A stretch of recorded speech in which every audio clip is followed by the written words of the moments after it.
दोस्तों, आपने देखा होगा पीएम मोदी ने जो पेपर लीक का को लेकर के प्रोटेस्ट चल रहा था जंतर मंतर पर, उसके बाद उन्होंने एक इंस्टाग्राम पर वीडियो डाली और उसमें ये कहा कि हम पेपर लीक के मुद्दों को सुलझाने के लिए फास्ट ट्रैक कोर्ट का गठन करेंगे।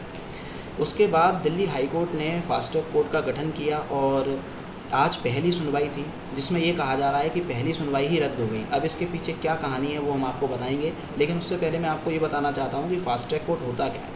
फास्ट ट्रैक कोर्ट एक स्पेशल डेजिग्नेटेड कोर्ट होता है जो कि किसी एक स्पेशल टाइप के मुद्दे को सुलझाने के लिए गठित किया जाता है।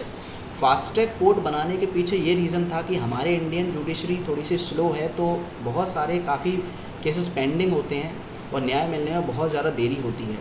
अब कभी कभी ऐसा होता है कि इंसान को मरने के बाद न्याय मिलता है, तो ऐसी सिचुएशन किसी भी हमारे कंट्री के नागरिक के जीवन में ना आए, तो इस वजह से फास्ट ट्रैक कोर्ट का गठन किया जाता है। सबसे पहला फास्ट ट्रैक कोर्ट सन 2000 में बनाया गया था, 11th कमीशन आने के बाद, 11th फाइनेंस कमीशन आने के बाद।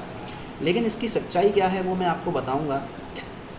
निर्भया केस जो हुआ था, तो उसके बाद ऐसे मामलों को सुलझाने के लिए जिसमें जो लड़कियों के साथ जो असॉल्ट के या रेप के केसेस होते हैं या फिर हैरासमेंट के केसेस होते हैं, ऐसे केसों को सुलझाने के लिए सबसे पहले निर्भया केस के बाद पॉस्को एक्ट के अंडर 1000 करोड़ का फंड रेज किया गया, जिसमें जितनी भी ये जो फास्ट ट्रैक कोर्ट हैं उनको बनाने के लिए जितना भी यूटिलाइजेशन होना था वो इस फंड के तहत होना था।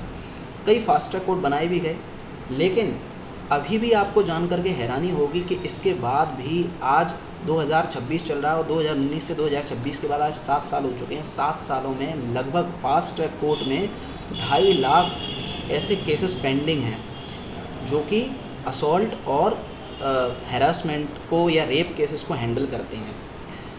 अब मैं आपको वो मामला बताता हूँ कि क्यों आज का जो सुनवाई है वो रद्द हो गई।